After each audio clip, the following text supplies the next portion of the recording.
আব্বু তুমি কবে আসবা? তোমার গজল আরো শুনবো, তোমাকে জড়ায় ধরে ঘুমাবো। বাজার নেই, ছেলেটার কপালে চুমা দিয়ে নেমে গেলাম, কিন্তু দিল থেকে কান্দি আর বলি, মালিক কেমন তো একদিন আসতে পারে আমার ছেলে আমার অপেক্ষায় থাকবে, কিন্তু আমার প্রাণ পাখি তোমার হুকুম মতে মালাকুল মউত নিয়ে চলিয়া যাবে। আমার লাশ দেখে হয়তো বা ছেলে কাঁদবে আর বলবে, মা গো আমাদের বাবা কেন কথা বলে না, আমাদের বাবা কেন নড়াচড়া করে না। কাজী কাজী বাজান নেই বয়ান আমার জীবনের শেষ বয়ান হইতে পারে। বাজান দেখেন তো মা বাবার নামে ফোঁটা চোখের পানি ফেলাইতে পারেন কিনা? বাবার নামে একটু দিলটা নরম হয়নি? কান্না না আসলো কান্নার ভান ধরবে। বাজান রে যুবক, কোন মায়েরে তুমি বুড়ি কইয়া গালি দাও, কোন বাবারে তুমি বুড়া কইয়া গালি দাও? এই বাপ যার দুনিয়ায় নাই তার মতন বড় দুঃখী আর কেউ নাই। মা যার দুনিয়ায় নাই তার মতন বড় অভাবী আর কেউ নাই। আমি প্রায় বয়ানে বলি রে বন্ধু, যার মা নাই সে জানে কত বড় নিয়ামত হারাইছে। আজ থেকে কয়েক বছর আগের ঘটনা, বরিশাল বিভাগে বয়ান করার জন্য যাব। আমার বন্ধুরে ফেরির মধ্যে গাড়ি তুললাম, আমার গাড়ির পিছনে অ্যাম্বুলেন্সে উঠল। অ্যাম্বুলেন্সের চতুর্দিকে লাশবাহী গাড়ি লেখা। আবার সামনের দিকে যখন লাল নিশান কাপড় দেখলাম, এই কাপড়টা দেখে বুঝলাম এটা লাশবাহী গাড়ি, কিন্তু জানা ছিল না মহিলার লাশ না পুরুষের লাশ। বাজানো গাড়ি যখন পর্যায়ক্রমে সিরিয়াল ধরে উঠে গেল, এইবার ফেরি যখন বুক হয়ে গেল, ফেরির ডালা যখন উঠাইল, বাজানো অধিকাংশ গাড়ির স্টার্ট বন্ধ। আমার গাড়ির পিছনের গ্লাসটা আমি নামাইলাম, বাহিরের উন্মুক্ত হাওয়া গ্রহণ করব। যখনই বাজান পিছনের গ্লাসটা নামাইলাম, পিছন থেকে একটা বাচ্চার করুণ চিৎকারের কান্নার আওয়াজ আমার কানের মধ্যে লাগলো। ও বাজান, পিছন থেকে বাচ্চাটা কিছুক্ষণ পর পর চিৎকার দিয়ে কান্দার বলে, আব্বু আমার আম্মুরে তোমরা কাঠের বাক্সে ভুইরা রাখছো কেন? আমি আমার আম্মুর কাছে যাব, দুধ খাবো। আমার আম্মু তো এত ছোট জায়গায় ঘুমাইতে পারে না। ও আব্বু আমার আম্মুরে তোমরা কাঠের বাক্সে ভুইরা রাখছো কেন?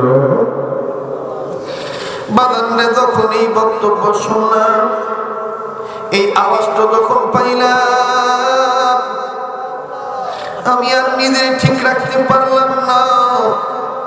মালিককে ডাক দিয়ে বললাম, মালিক এই বাচ্চাটা বুঝে নাই যে তার মা দুনিয়ায় নাই। এই বাচ্চাটা বোঝে নাই যে তার মা দুনিয়ায়, যার মা নাই তার মতন বড় দুঃখের কেউ নেই। দুনিয়ায় যার বাবা নাই তার মতন বড় অভাবী আর কেউ নেই। এরে বন্ধু, আল্লাহর হাবিব মুহাম্মদ সাল্লাল্লাহু আলাইহি সাল্লাম মায়ের প্রতি কেমন দুর্বল ছিল রে বাবা, বাবার প্রতি কেমন দুর্বল ছিল। আজ তুমি আমি এমন অভাগা সন্তান, এমন হতভাগা সন্তান, মায়ের নামে এক ফোঁটা চোখের পানিও ফেলায় কাঁদতে পারি না, বাবার নামেও কাঁদতে পারি না। আহারে মা বাবার কবরটাও জিয়ারত করতে পারি না। দুনিয়ার চাকরি আমারে পাগল বানাইলো, দুনিয়ার ব্যবসা আমারে পাগল বানাইলো, মা বাবার জন্য একটু কবরটাও জিয়ারত করতে পারলাম না। বাইরে কার মা যেন দুনিয়ায় নাই, এই ময়দানে কে জানি বাবা হারাইছে, এই ময়দানে কে জানি বাবা হারাইছে। কার মা বাপ যেন কবর থেকে কান্দে বলে, পুত্রে আমাদের জন্য একটু দোয়া করলি না? ও বাবা, কবরে এসে খবর পাইলাম দুনিয়ায় যদি কোনো ছেলে মেয়ে আমাদের জন্য কান্দে, আল্লাহর কাছে রুহের মাগফিরাত, আল্লাহর কাছে মা বাবার জন্য রুহের মাগফিরাত কামনা করিয়া কান্দে, আমার আল্লাহ ছেলে মেয়ের কান্নাকাটি উসিলা বান্নার কবর আযাব মাফ করিয়া দিবে। এ বন্ধু, আমি জানি না কার মা নাই, কার যেন বাবা নাই। বন্ধুরে এটাও সত্য কথা। কামা তাদিনু তুদানু, যেমন কর্ম তেমন ফল। আজকে যদি তুমি তোমার মা বাবার জন্য দোয়া করিয়া কান্নাকাটি করে যাও, তোমার ছেলে মেয়ে কিন্তু তোমার জন্য কান্নাকাটি করবে। আমার বাইরে কোনো দিকে কোনো নজর নাই। এক ফোঁটা চোখের পানি দেখেন ফলাইতে পারেন কিনা? বারবার বলতেছি, আমার নাকটার মধ্যে ওইদের গ্রাম পাইতেছি, চতুর্দিক থেকে কেমন জানি নূর আর নূরের আওয়াজ পাইতেছি। এ বন্ধু আমার ভাইরা, আমার বাবাজিরা, দেখেন তো দেখি দিলটা নরম হয়নি? আমার বাবাজিরা, আমার বন্ধুগণ, পর্দার আড়ার মা বোনেরা, ও আমার ছাত্র ভাইরা, আজকে তোমার মা বেঁচে আছে, তাই তুমি তোমার মায়ের কদর বোঝো না। আজকে তোমার বাপ বেঁচে আছে, তাই তুমি তোমার বাবার কদর বোঝো না। এই মা যেদিন মরিয়া যাইব, ওই দিন বুঝবা কত বড় নিয়ামত হারাইলা। বাজান রে, দেখেন চোখের পানি পড়ে কিনা? কান্না না আসলো কান্নার ভান ধরো। এই সমস্ত মজলিসে কান্নার অভিনয় করলে আল্লাহ মাফ করিয়া দিবে। আমার বন্ধুরে, কার পিছনে জানি মালাকুল মউত দাঁড়া রয়েছে, কার জন্য জানি জঙ্গলের বাস রেডি হয়ে গেছে। কান্নাকাটির দ্বারা গোলামীর পরিচয় পাওয়া যায়। গোলাম দ্বারা কান্দে রে বাবা। গোলাম ছিলেন মুহাম্মদুর রাসূলুল্লাহ সাল্লাল্লাহু আলাইহি ওয়াসাল্লাম, গোলাম ছিলেন আইয়ুব নবী, গোলাম ছিলেন ইব্রাহিম নবী, গোলাম ছিলেন খাজা মঈনুদ্দিন চিশতি রাহমাতুল্লাহি আলাইহি, গোলাম ছিলেন বড় পীর আব্দুল কাদের জিলানী রাহমাতুল্লাহি আলাইহি, গোলাম ছিলেন হাজী আমদাদুল্লাহ মুহাজির মক্কি রাহমাতুল্লাহি আলাইহি, গোলাম ছিলেন রশিদ আহমদ গঙ্গোই রাহমাতুল্লাহি আলাইহি, গোলাম ছিলেন হুসাইন আহমদ মাদানী রাহমাতুল্লাহি আলাইহি, গোলাম ছিলেন হাকিমুল উম্মত আশরাফ আলী থানভী রাহমাতুল্লাহি আলাইহি। এ বন্ধু, গোলাম ছিলেন উজানির কারি ইব্রাহিম সাহেব রাহমাতুল্লাহি আলাইহি, গোলাম ছিলেন মুবারক করিম রাহমাতুল্লাহি আলাইহি, গোলাম ছিলেন ওই সিলসিলার মুসলমান বন্ধুরে সৈয়দ ইসাক রাহমাতুল্লাহি আলাইহি, গোলাম ছিলেন ওনার সাহেব জাদা আমিরুল মুজাহিদিন বাজারে কুতুবুল আলম সৈয়দ ফজলুল করিম রাহমাতুল্লাহি আলাইহি। আমার বন্ধুগণ, গোলাম যদি হতে চাও, গোলামদের কথা স্মরণ করিয়া কান্দা, গোলামদেরকে নকল করো, কেউ কারো দিকে না তাকাইয়া নিজের দিকে নিজে তাকাও রে বাবা। আর মায়া লাগে গুনাহ মাফের জন্য গোলামে একটা ডাক দেন না, বলেন না আল্লাহ, আবার বলেন না আল্লাহ, আবার বলেন না আল্লাহ। কেউ কারো দিকে তাকাইয়েন না। কান্না না আসলো কান্নার বান ধরবেন বাবা। আজ আমার আপনার চোখ থেকে পানি পড়ে না, অথচ গম্ভীর রহমতুল্লাহ জীবনী খুললে পাওয়া যায় হাকিকতান এত বেশি জিকির করতেন, কবরের আযাব থেকে বাঁচার জন্য এত বেশি ফিকির করতেন। রশিদ আহমদ গঙ্গোই রহমতুল্লাহি আলাইহি বানানো প্রত্যেকটা রাত্র ঘুমানোর আগে, এ যুবক বন্ধু, আজকের এই অত্যাধুনিক জামানায় এমন একটা মোবাইল পাইছে, মোবাইল টিপতে টিপতে জিন্দেগি শেষ, রাইতের ঘুমও শেষ, আমলও শেষ। কিন্তু রশিদ আহমদ গঙ্গোই রহমতুল্লাহ জীবনী খুললে পাওয়া যায় আল্লাহর ওলি প্রত্যেকটা রাত্রে ঘুমানোর আগে একটা কাগজের মধ্যে চিঠি লিখে ঘুমাইতেন। ওই চিঠিটা আপন বালিশের নিচে জমা রেখে দিতেন, যেই বালিশে মাথা রেখে ঘুমাইতেন।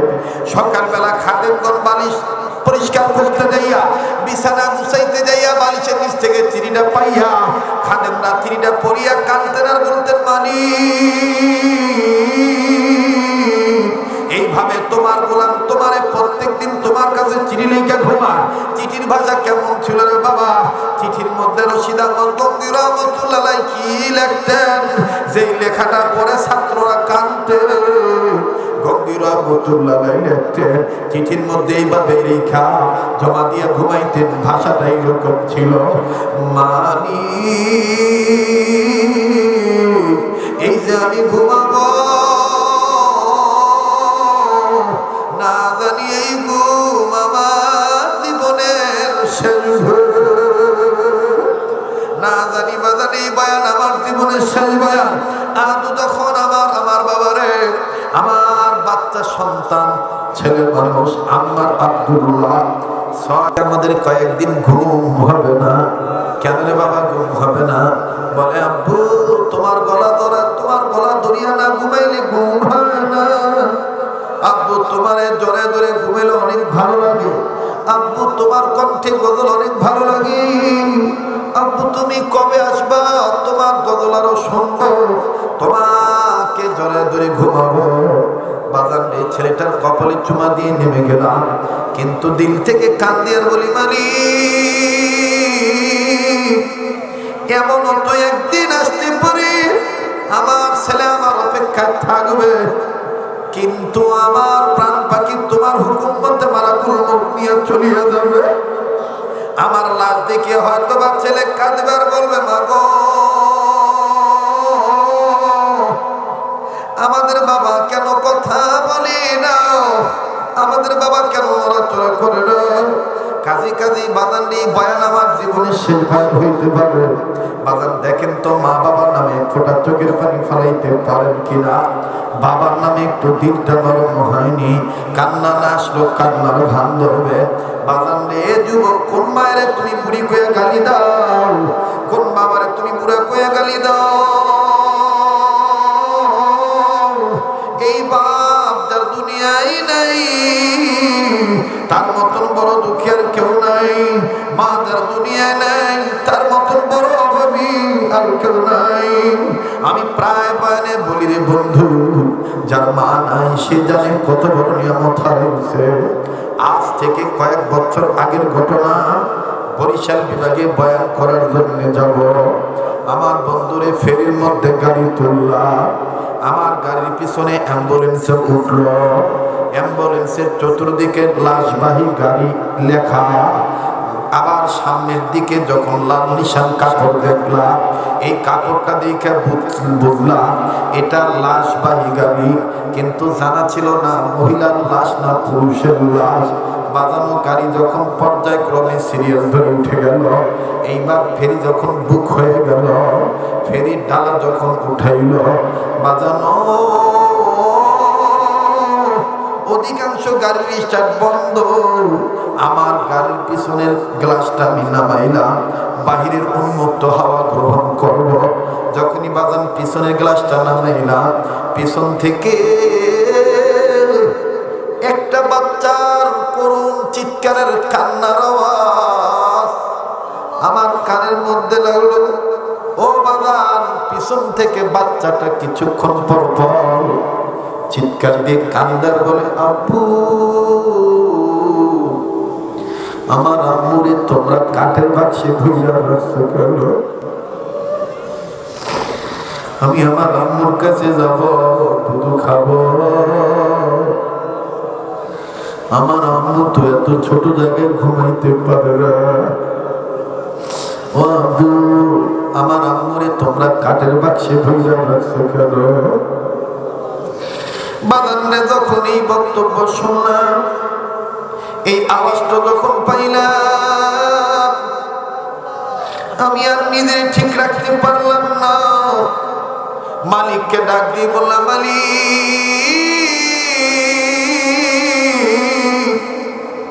এই বাচ্চাটা বোঝে নাই যে তার মা দুনিয়ায় নাই। এই বাচ্চাটা বোঝে নাই যে তার মা মারা গেছে। ও মালিক, এই বাচ্চা তার বাবাকে বলতেছে কেন মাকে কাঠের বাক্সে বইরা রাখছো? ও আল্লাহ, দেখি সন্তানটা দেখব। এবার সন্তানটাকে দেখার জন্য গাড়ি থেকে নামলাম। নামিয়া যখন অ্যাম্বুলেন্সের কাছে আসলাম, আসিয়ে দেখি অনেক মানুষ ভিড় জমে তাকায় তাকায় কান্দে। আমাকে দেখে তারা একটু সাইড দিল।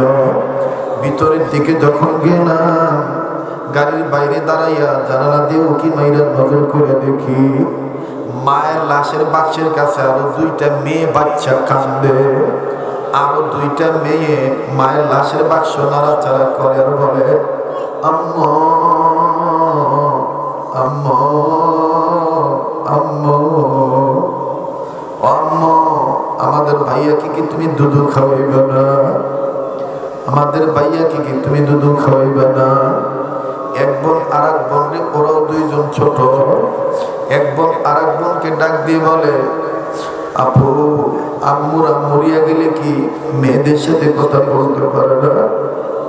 এই কথা বলিয়াই বাচ্চা মেয়েটা কাঠের বাক্সের ফাঁকা দিয়ে কিছু কি মারে আর বলে, ওই যে আম্মু চোখ বন্ধ করে আছে, ওই আম্মু কত ঘুমাও, আম্মু ভাইয়া দুধু খাবে, আম্মু জানো ভাইয়া আব্বুকে অনেক কামড় দেয়, আম্মু ওই দেখো আব্বুর নাক দিয়ে রক্ত পড়তেছে। আমিও নজর করে দেখি বাবার বিভিন্ন জায়গায় খামচির দাগ, বিভিন্ন জায়গায় জামা ছিঁড়া। হায় রে, এই বাচ্চাটা কি এমন উন্মাদের মতন করে?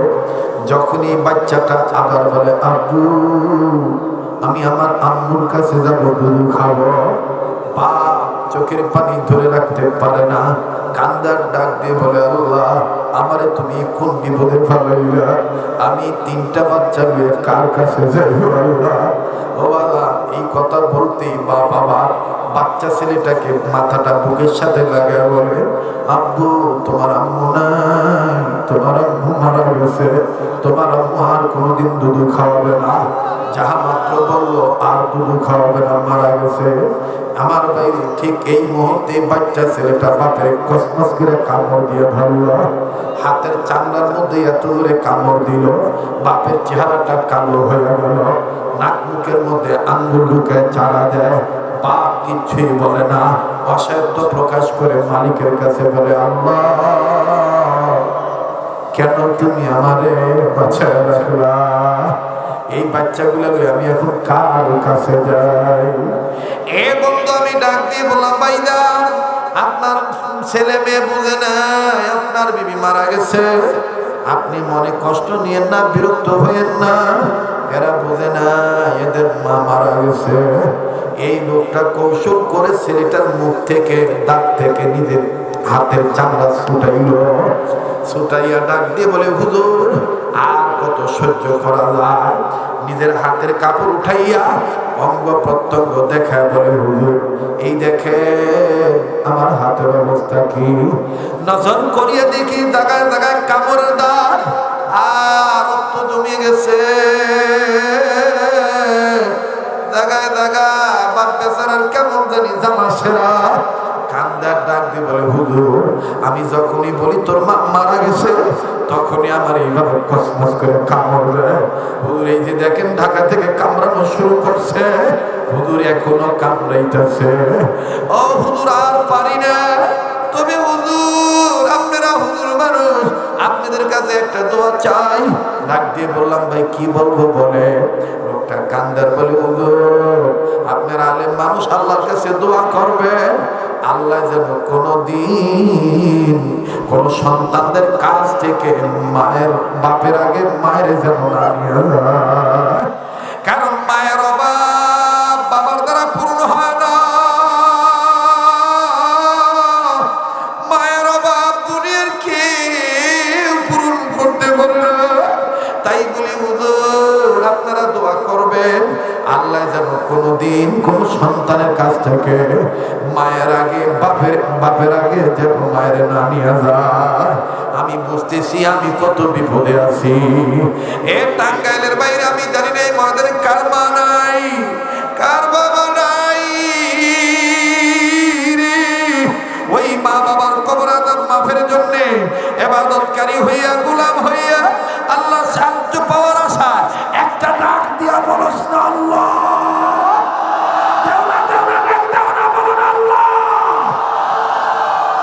বাজান রে, কান্না না আসলো কান্নার বান্ধবী। এই দুনিয়া কিন্তু থাকার জায়গা না, সবাই কিন্তু কান্নাকাটি করতে পারে না।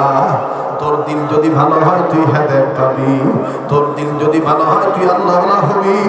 মনে রাখবি তুই তোর মা বাবারে কষ্ট দিবি, তোর সন্তানরাও কিন্তু তোরে কষ্ট দিব। আজকে তুই আলেমরে পাইয়া, এত বড় লাকি চান্স পাইয়া মুনাজাত করবি না, আমার নামে কাঁদবি না। তোর মতন পুরা কপাল সন্তান আর কেউ হতে পারে না। তোর মা বাপ তোর পানে চায়া রয়েছে, তোর মা বাপ তোর জন্য তোর আশায় আছে আমার সন্তানেরা আমার জন্য দোয়া করবে, আর এই দোয়ার বরকতে আল্লাহ পাক আমাদের কবর আযাব মাফ করে দিবে। এ বন্ধু বাবা দিয়ে আর লম্বা নয়, আমার আমার নবী বলেন আনাস রে, আনাসের মা তুমি শোনো, তোমার আনাসের তো কপাল তুমি বেঁচে আছো, আর আমি মুহাম্মদের তো মাও নাই বাবাও নাই। কাঁদে কাঁদে বলি রে আনাসের মা, তুমি আনাসের জন্য দোয়া করবা, আর আমি পিছন থেকে আমিন আমিন বলবো। আনাসের মা ডাক দিয়ে বললেন ইয়া রাসূলুল্লাহ, আপনি এত মহান, আপনার দিল এত বড়, আপনি মায়ের প্রতি এত দুর্বল। আমার নবী বললেন আনাসের মা রে, আমি আমার বাবার দেখি নাই, আমি আমার মায়ের আদর তেমন পাইনি। হ্যাঁ বন্ধু, এখানেই শেষ নয়। আমার নবীজি মায়ের প্রতি কত দুর্বল ছিলেন, আমার নবীজি বাবার প্রতি কেমন দুর্বল ছিলেন কিতাবের মধ্যে পাওয়া যায়। হযরত আলী রাদিয়াল্লাহু তাআলা সফর থেকে বাড়িতে আসেন, আসিয়া ডাক দিয়ে বলেন ফাতেমা রে, হাসান আর হোসেন কোথায়? বলে হাসান আর হোসেন তো আব্বা জানের কাছে, নানার কাছে নাতিগণ। হযরত আলী নবী মুহাম্মদের কাছে গেলেন, যাইয়া দেখে নানার কোলে দুই নাতি বসে আছে, নানা মুহাম্মদ হাসান হোসেনকে আদর করতেছে। এক পর্যায়ে হযরত আলী সালাম দিলেন, বাবার গলার আওয়াজ পাইয়া দুটা সন্তান নানাকে ডাক দিয়ে বললেন নানা ভাই আব্বার কোলে যাই, আব্বা আসে অনেকদিন পর। নবীজি বললেন যাও, বাধা দেব না। এবার দুটা সন্তান যখন বাবার কোলে উঠলেন, আল্লাহর নবী সুন্দর করে তাকিয়ে আছেন। হযরত আলীকে আব্বু বলে চুমা দেয়, হাসানও আব্বু বলে চুমা দেয়, আবার আলীও হাসান হোসেনকে আব্বু বলে চুমা খায়। এই দৃশ্যটা আল্লাহর নবী দেখতেছেন, আর চোখের পানি ছেড়ে ধাঁধা আছে, ধাঁধা করে চোখের পানি ছেড়ে দিয়ে কান্দে, বোবার মতন গুনগুনায় কান্দে। আলী ডাক দিয়ে বলেন মানি,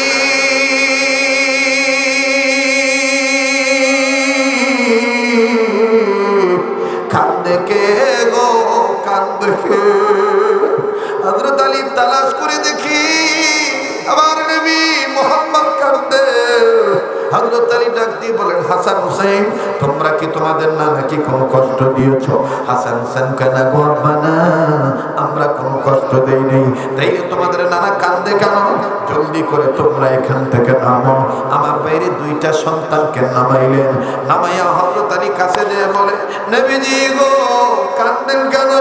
আমার নবী বললেন আলী রে, আমি কান্দি আমার মনের দুঃখে। কি দুঃখ গো বলেন গো নবীজি? নবীজি ডাক দিয়ে বলেন আলী রে, আমি তোমায় বলি, তুমি যখন হাসান রে চুমা দিলা আব্বু বলে, হোসেন রে আব্বু বলে চুমা দিলা, আর তোমার দুইটা সন্তান যখন তোমার আব্বু বলে চুমা দিল, আমার তখন আমার বাবা আব্দুল্লাহর কথা মনে হয়ে গেছে, আমার বাবার কথা মনে হয়ে গেছে। আমি তোমাদের সন্তান, পিতা সন্তানের দৃশ্যটা দেখি আর কান্দি, আর মনে মনে ভাবি আমার বাবা আব্দুল্লাহ যদি থাকতো, আমার বাবা আমার এইভাবে আদর দিত। আলী রে, কাজে তোমার একটা অনুরোধ করবো, তোমার কাছে আমার একটা কথা, আজকের পর থেকে মৃত্যুর আগ পর্যন্ত কোনদিন এতিম সন্তানের সামনে তোমার সন্তানদের আদর করবা না। কেন রে আলী জানো নাকি, দুনিয়ায় যে ছেলের মা নাই বাবা নাই, এই মা হারা বাবারা সন্তানের সামনে তোমার সন্তানদের যখন তুমি আদর করবা, এতিম বাচ্চাগুলি তার মা বাবার কথা স্মরণ করে কাঁদবে। আলী ডাক দিয়ে বললেন নবী গো, আপনি মা বাবার প্রতি এত দুর্বল। আল্লাহর নবী বললেন আলী রে, দুনিয়ায় যার মা নাই, যার বাবা নাই, তার মতন বড় দুঃখের কেউ নাই। ইয়া আল্লাহ, এই নাগরপুর এই এলাকায় আমি জানি না কে মা হারাইছে, কে বাপ হারাইছে। আল্লাহ গো, তুমি তো আমাকে এই হাতটা দিয়ে তোমার ঘর বাইতুল্লাহ কাবা ঘর বারবার তুমি আমাকে ধরাইছ। মাবুদ, এই হাত তো তোমার মাহবুব বান্দা ওলির সাথে লাগানো। ও মালিক, আজ তোমার গোলামদের নিয়ে আমি হাত তুলে তোমার দরবারে দোয়া করব। আল্লাহ গো, তোমার এই বান্দাদেরকে তুমি কবুল করে নিও।